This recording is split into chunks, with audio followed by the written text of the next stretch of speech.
The Florida Gators and Ole Miss Rebels get set to do battle at the Swamp on Saturday afternoon. We are here previewing, predicting, and breaking down this game between the Gators and the Rebels. Hello, everyone. I'm Chris Phillips. He's Cole Thompson. Appreciate each and every single one of you tuning in. Make sure you like, subscribe, turn notifications. Check us out via podcast, wherever you get your podcasts. You can also find us across all social media platforms, as well as our website, SECUnfiltered.com. This segment brought to you by our friends over at Prize Picks. Go to prizepicks.com. Use promo code SECU at sign up to get $50 instantly when you play your first $5 or more lineup. Guys, that's prizepicks.com. Promo code SECU to get your $50 bonus today. The Florida Gators, just a week after beating LSU at the Swamp and finding new life in their 2024 season, welcome the Ole Miss Rebels fresh off a bye week after they scored one of the biggest wins of the college football season, taking down Georgia and Oxford. These two teams square off on Saturday afternoon at Ben Hill Griffin Stadium. A lot on the line for both of these sides. We are here previewing, predicting, and breaking down this game between the Gators and the Rebels. I am Chris Phillips. Joining me, as he does each and every single time we discuss, Cole Thompson joins me once again to break down this game. Cole, appreciate you taking the time, my friend. Excited to talk Gators and Rebs with you. You ever seen a drunk gator, Chris? You ever know? You ever know how to slow it down? Spoiler alert: you don't. You kill it. That's the only way. It's like having a gator on bath salts. Well, the Gators are drunk right now because they just played two really good games. One in a loss to Georgia and one in a win over LSU, and they're a little drunk off of that tiger meat. And the tiger was actually contaminated with some poison, which we call college football playoff hype. And so now they're buying into the stock. So if you're a Rebel, one between the eyes, gotta make it count, because you cannot get complacent out in the Swamp on a Saturday afternoon. Can't do it. Or Saturday morning, which is even more egregious, and that bodes extremely well in favor of Florida at this point. So congratulations. Just, you got a drunk gator coming to town. We're going to have to put you down, aren't we, buddy? To your point, another early kickoff for the Ole Miss Rebels. I know that's something Lane Kiffin was not too fond of, but maybe Cole, going into the Swamp, he should be thankful this game is not a game under the lights there down in Gainesville. Again, this game, of course, noon Eastern time kickoff on ABC down in Gainesville at the Swamp. Ole Miss, Cole, is a 10-point favorite in this showdown. The over-under set at 55. Cole, been a really good series. Tied 12-12-1 all time. The last time these two teams met, 2020, Florida won that game by a final score of 51-35. I mean, you think back, Cole, some of the more memorable matchups. Of course, the one that really jumps out was the Tebow Promise game.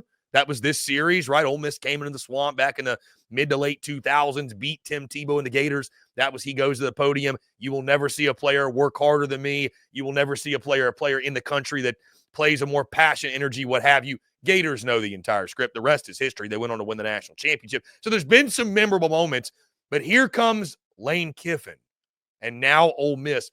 And better yet, should I say, Cole, here come the Florida Gators, to your point. As we dive in this matchup, Florida could do the wackiest thing. You talk about disrupting the college football playoff race. Beating LSU was one thing, Cole. LSU, they were hanging on by a thread, had SEC championship aspirations that, again, it would have taken a pretty narrow path to get there. That's done and gone. But beating Ole Miss and Lane Kiffin after they took down Georgia, and we all sitting here saying, Ole Miss is a lock. They're in the playoff. They take care of their business. Billy Napier and the Gators, you talk about upsetting the established order, Joker style, chaos. The thing about chaos, it's always fair. Billy Napier and company looking to do that, Cole. It could get wacky down there. You got to love the position you're in if you're Florida. Ole Miss has got everything to lose. Yeah. We got nothing to lose. I mean, we're playing with house money when the Rebels come to town.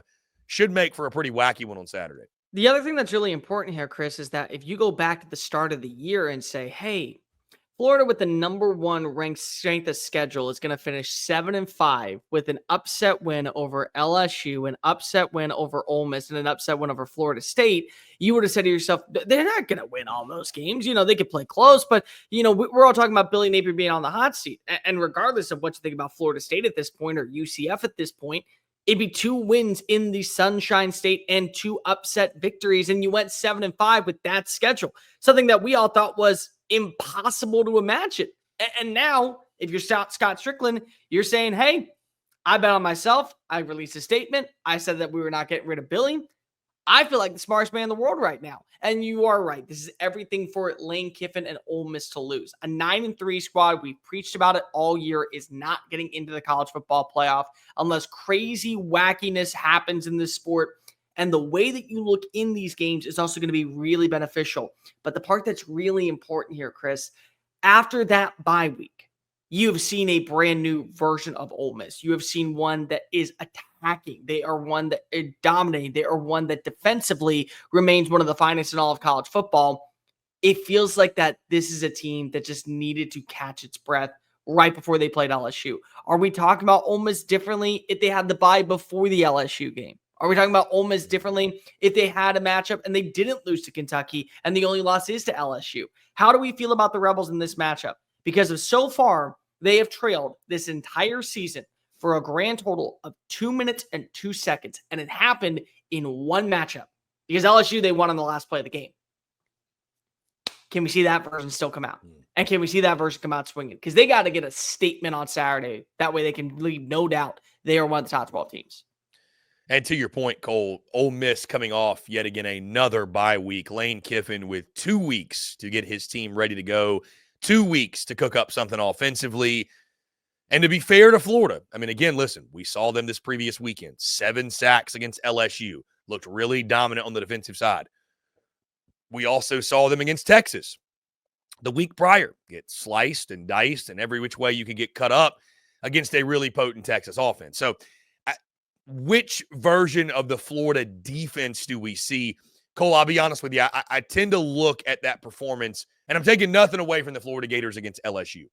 However, with that being said, you look back at that LSU game, was that all LSU's offensive line that was getting whipped? And how much of it was it influenced by Garrett Nussmeier not getting rid of the football, not being on time, panicking in the pocket, maybe taking sacks when he didn't have to? I think 2 things can be true at once. Florida's defensive line played really, really well. Best performance of the year. Also, Garrett Nussmeier put the LSU offensive line in some really bad spots, and I don't think that offensive line actually played as bad as those numbers would indicate. So, again, protecting Jaxson Dart, Cole, I think that's going to be a huge key in this game for Ole Miss, obviously. And you think, too, is he limited at all? I mean, we saw him get banged up in the Georgia game. I know he's had a bye week, obviously, to rest up the foot, rest up the leg. I'm not exactly sure what it was, but he had to leave that game for a series. So, taking care of QB1, giving him time to operate, of course, quarterback run game with him. You know it's going to be a factor in the game. But the Ole Miss offensive line, the thing that's actually been questionable, the thing that stepped up against Georgia, it's got to step up yet again because at least Florida's defensive front showed you what they're capable of on Saturday against LSU. Here's the other thing that's really important, Chris. We may be finally seeing a healthy Trey Harris added into the mix. And so if you have him back, well, now you have a cast of weapons that have grown since Harris's departure, but also a team that knows how to utilize their best weapons and resources to an advantage. Caden Lee is somebody that you like seeing line up in the slot and take those short to intermediate passes 20 yards down the field. You're watching as Juice Walls is coming up and making plays inside the red zone. You're watching as Daquan Wright, the blocking tight end, is getting more involved in the passing game. So maybe it is just a simple, we're going to go quick up tempo. We're going to keep Florida's defense on its toes. We're going to set up the run to create the pass. This is a very balanced offense, and they want it that way. They want to keep defenses guessing on what way they're going to utilize it. And maybe also at this point, you get some design plays in there for Austin Simmons, because we got to give a lot of credit where credit's due. Part of the reason why Ole Miss won the football game 2 weeks ago in Oxford wasn't just because of a great defensive showcase from the front seven. It was because they never lost its mojo when they had to lose Jaxson Dart for a series. Austin Simmons comes on in, and what's he do? 5 of 6, 64 yards, 2 big-time completions, 1 to Caden Lee, 1 to Juice Walls, and he finds a way to make sure that Ulysses Bentley pile drives it in for 6 points. So I feel like that has to be your game plan in this motion, is consistently putting yourself in positive forcements, whatever that may be, even if it is a limited Jaxson Dart, even if it is a guy that where you have to see a lot of quick passes and quick strikes. At the end of the day, you have so many weapons to work with. It's all about keeping Florida uncomfortable, keeping Florida to have to make some readjustments, keeping Florida to have to work the defensive line. But with that being said, let's also call a spade a spade. You just watch Florida get 7 sacks against one of the best defensive lines in the country. A defensive line, an offensive line, I might add in, that held Ole Miss to 0 sacks in Death Valley. So that's going to be a really, really, really big storyline, is how quickly can you get the ball out? How quickly can you dissect and maneuver the football? That way you are always in a positive game. I think, Cole, you make a great point too. Quick game, the running game, of course, but quick game, getting on the perimeter. I'm curious what Lane Kiffin does to slow down that Florida pass rush and keep that defense honest. Because, again, let's be fair, as good as Florida's defense played last weekend against LSU, they are certainly susceptible to big plays and explosive plays down the field. We've seen that all season long. So, again, it's kind of one of those things, trying not to get too caught up in the moment, because I'm like, okay, Florida's defense, very nice job, golf clap. Can you do that again? Yeah. Right? Like, can you do that again? That's the big question. Even bigger challenge this week. Flip side, Cole, Pete Golding, the Ole Miss front 7. They're going to try to overwhelm DJ Lagway. A kid in DJ Lagway, though, that fantastic job yet again, returning to the lineup, the boost he provided. One of the bright young stars, I think, in this league. Wasn't perfect against LSU, but was able to find Elijah Badger for some big plays down the field. Shamir DK, the connection there. Jaden Ball's an up-and-coming star. I think he's really already a star. I say up and coming. He's already a star at the running back position for Florida. What do we think? In regards to can DJ Lagway make enough big plays? That's going to be a big question this one. Also, I mentioned DJ Lagway, but he's got to get help from his offensive line, because that Ole Miss front 7, again, saw him firsthand against Georgia, the way they overwhelmed that Georgia offensive front. Guys like Princely Mielen, Pegues, Ivy, Walter Nolan, the list, Suntarine Perkins, Pupal Jr., the list goes on and on. This is, Cole, it's not just one of the best defensive fronts or front 7s in the SEC. It's one of the best, if not the best, in the entire country. That's going to be the challenge for Florida on Saturday. You got playmakers in Lagway and Ball, your receivers on the outside. But if you can't protect, ain't going to have much of a shot in this one. The other thing is that you're getting healthy at the right time. Montreal Johnson was back last week for LSU. He was limited. He only had 2 carries, but he is back. That is a guy that you believe is your leading runner. That's a guy that you said, hey, when it's between him and Trevor Etienne, who we think should get more reps, we're going to go with the veteran that came on over from Louisiana. They also, I think, have to get Aiden Mizell a little bit more involved in the deep shots down the field. You remember back at that Mississippi State game, there was the big-time touchdown that was called back during the second quarter. And that was because of a bad holding call, or, a bad block in the back. But that's a guy with pure straight-line speed that can create mismatch nightmares for an Ole Miss secondary, which, again, if we want to talk about weaknesses, there aren't many with this Ole Miss team. The one that you could say is the inconsistencies on the offensive line and the inconsistencies on allowing explosive plays. They shut that down 2 weeks ago when they took on Georgia, but they also could allow those type of explosive plays to a Florida squad that does have a quarterback that is hitting his stride at the right moment, that has the momentum, that has playmakers. I don't think we give enough respect to Elijah Badger. I don't think that we give enough respect to Shamir DK, what they can provide, what you get with the tight end play in Bodington. So this is going to be a game where, as much as the pass rush is going to factor in to DJ Lagway playing under pressure, having to maneuver outside the pocket, his decision-making is going to have to skyrocket to 10-point levels higher. That's what we're talking about here. But still, you're talking about also, if you can connect on those deep shots, they're there. They were there in the LSU game. They were there on the big 46-yard pass from Brock Vandagriff to Barry and Brown.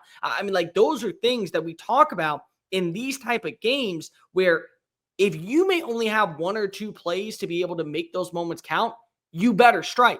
And they can strike. They 100% can. But at the same time, do you allow yourself, if you're Ole Miss, to get to that level? Do you allow yourself, if you're Ole Miss, to give up those explosive plays? And then again, you have to counteract that point. So there's a lot of what ifs in this moment. But what I do think right now is, again, you've been watching this Ole Miss team play from week 5 to week 13. Their consistency on the defensive line, their tackling has been second to none. Their overall demeanor when it comes to executing plays, I think is going to be a major chasm of concern. And let's also say what everyone's thinking.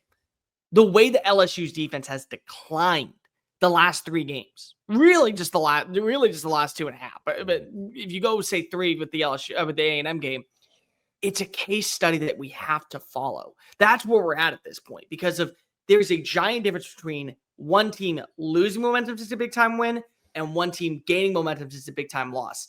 It's almost like they've crossed parallel patterns in different directions if you're Ole Miss and LSU. Cole, you make great points too about the trends lately, I think, with certain teams. And again, not being prisoners of the moment to, what we just saw last weekend or a 1-week sample size, and really zooming out and kind of identifying, I think, what these teams have been all year. Because I think if you look, they've shown you who they are. It's just up to you whether you can identify that or not and implement it when you're talking about these games. Because again, easy to get lost in the moment. But, the swamp, Cole, I think it's interesting, could be menacing yet again. It was really, it felt like peak swamp against LSU. And I know the second half of that game became a night game, and that's not going to be the case in this one. Cole, before we get into our predictions, I gotta highlight this dynamic. Billy Napier's back next year, and his future there is going to depend on what they do next year. But Cole, can you imagine the feather in Billy Napier's cap if he can beat Lane Kiffin at the Swamp, a guy that it felt like the entire Florida fan base weeks ago was like, that's the guy we want as our next head coach. I mean, right, the Lane Kiffin to Florida stuff has been since the summer, right? Yeah. Like people have just been, really since the spring, people have just been feeding into this. Like, we've seen people, other college football folks or other media folks go on record and talk about would Lane Kiffin leave Ole Miss for Florida and the whole whatever, the talk of that. What if Billy Napier beat him?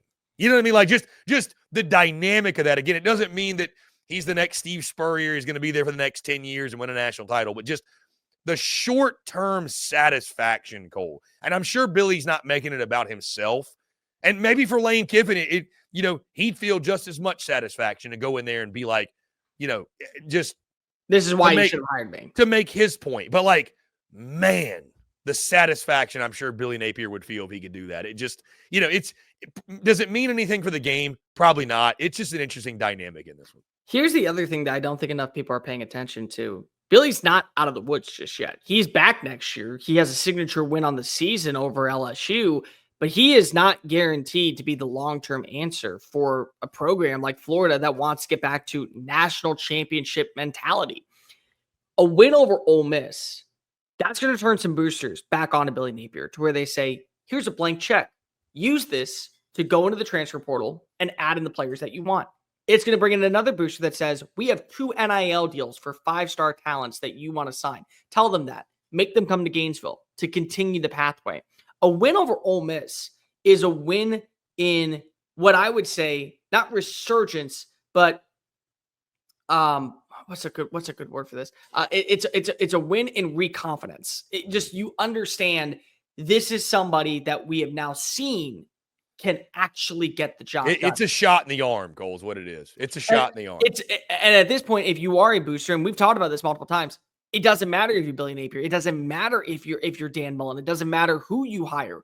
If you want to be a program that competes with Alabama, competes with Texas, Georgia, Tennessee, Ole Miss, even for that matter, you have to open up your wallets. You have to be willing to spend the way that they spend. You have to be able to continue to put your money where your mouth is. That way you can say at the end of the day, we gave every allocation possible. That way we know he is not the right guy. You want to know how you guarantee that some of that money continues to flow on into December and January? A win against a top 10 Ole Miss team. A win against an Ole Miss team that many of us believe right now shouldn't have 2 losses and maybe the most complete team in the conference. That's a way to get boosters to say, you know what? Here you go. Do what you got to do to continue this good stuff. Because that's what we want at this point. We like the vibes being high. We like this feeling. We knew it was going to be a tough year. But you have a signature win. You're getting us to a bowl game. More importantly, you're showing the growth with this young quarterback, DJ Lagway, that we get to build our future around. Whatever you need, we're all about it. That's 100%. That's what a win does in this matchup. And I think late momentum, always so important, Cole, when you're talking about feeding into the next season, building momentum to the next season. Certainly, you would build a ton of that if you could take down the Rebels in the Swamp. That being said, Cole, let's lock in our predictions. I'll go ahead and start here. I do think this is a fascinating matchup from the standpoint of, again, the momentum that Florida now has, the way they were able to protect the Swamp last week. I've been kind of waiting for the Swamp to return to its former glory, and I think we saw that a little bit last week. Tom Petty's Won't Back Down got featured all over social media, looked incredible. The environment was awesome, and the way the team played, obviously, was the big thing that stood out. Florida's defensive front, really as a whole, Florida putting together a complete performance against LSU. Ole Miss coming off the bye week. I was fortunate to see them a few weeks ago against Georgia. Looked phenomenal, especially in the trenches. Cole, I'll say this about this game. I'm not going to be a prisoner of the moment from the standpoint of, and I don't know how else to say this. It's going to sound disrespectful and taken away from the LSU game. I promise I'm not trying to do that. I don't think that's really who Florida's defensive line is. I don't think they're, 7 sacks a game or one of the best defensive fronts in the conference. Like, I think they showed what they're capable of, and I think they showed they're a solid group, no doubt, but I don't think you're going to see them have a repeat performance of that. I think LSU's got far more problems in the offensive line going to the quarterback position with Garrett Nussmeier. So, I don't expect Jaxson Dart, who's been one of the more consistent quarterbacks in this league, to make the same mistakes that like a Garrett Nussmeier did a week ago. That being said, I do think you're going to see a Florida team come out, nothing to lose, hair on fire. I think they're going to throw everything they've got at Ole Miss. And I'll tell you this, Cole, Ole Miss hasn't been consistent enough for me to say, man, they're just going to come out and steamroll Florida. They're just that superior to this group. I see Ole Miss winning this game. They've got everything on the line. Everything's in front of Ole Miss. They control their destiny. Win your next 2 games, you're in the college football playoff, Cole. It's really that simple for the Rebels. I don't see this as a game Ole Miss is going to lose because I just think, again, with season on the line, it's still got the feeling of they're backed into a corner fighting for their postseason lives because that's essentially what they're doing here. I think you're going to see Ole Miss off the bye week. Let's see if Trey Harris is healthy. I think Jaxson Dart will play well. I think running game continues to come along for Ole Miss. And I think Ole Miss's defensive front, Pete Golding, I just think they're going to be too much for DJ Lagway. I do think Florida keeps this game close. I think they cover that 10-point spread. But I think in the day, it's a game, Cole. Ole Miss has to have it. I think they will have it. Give me Rebels 27, Florida 20. Again, I think Florida is coming on late. I think with DJ Lagway, this team is really, really dangerous. But I just don't see this as a game that Ole Miss is going to lose. They have to have it, Cole. They'll get it in the Swamp by a touchdown. You can say that both these teams are trending upward at the right time. Just one is trending upward to go to a bowl game, and the other one is trending upward to go to a college football playoff. You see the progress of what Billy Napier is doing with DJ Lagway, and you also see that there are players on this Florida squad to when a lot of us said 7-5 is on the table. If they're able to get their ducks in order, 8-4 is not that far-fetched of a pipeline dream. There's reasons to believe that the Gators can be one of these teams that at least makes some noise in the college football in the college football season, and they ruin a playoff spot. They have. They ruined LSU. They have a shot to ruin Ole Misses. And I think that there's a lot of positivity in the direction that Billy Napier wants to go after this win. But you did say, I don't think that this is the version of Florida that we are going to be accustomed to the rest of the year. I agree. I also agree that Billy Napier, the good mojo and the good vibe should still be there regardless of a win or a loss because of he showed you he has the quarterback. He's got the young players. A lot of people want to look at the here and now and go ahead and focus in on, well, these players aren't living up to expectation. Well, the guys that are younger, the ones where a lot of your allocation of NIL funds are, they're growing. They're maturing in front of your eyes. They're showing you why there is hope and optimism for this staff in 2025. Now, I'm not saying there's a lot of optimism, but there's enough to believe that things are going to turn the corner.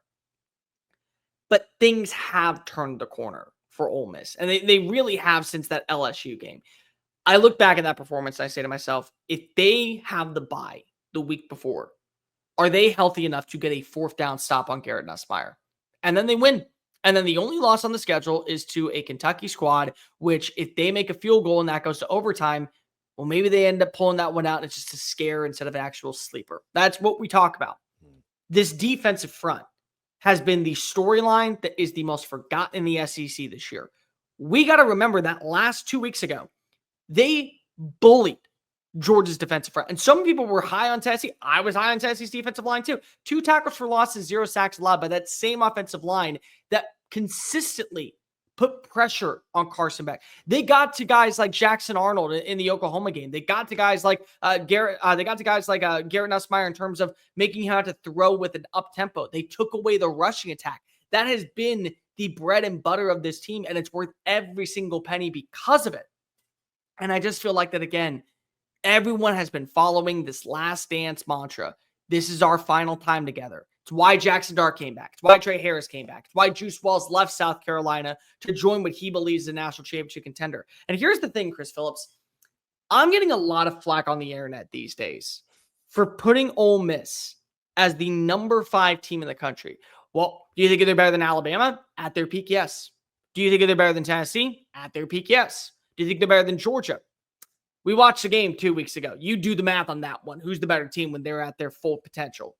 I think Texas is the only team that stands in their way, and you can make a case that they're better than Texas when things are humming. They feel like the most complete roster in college football.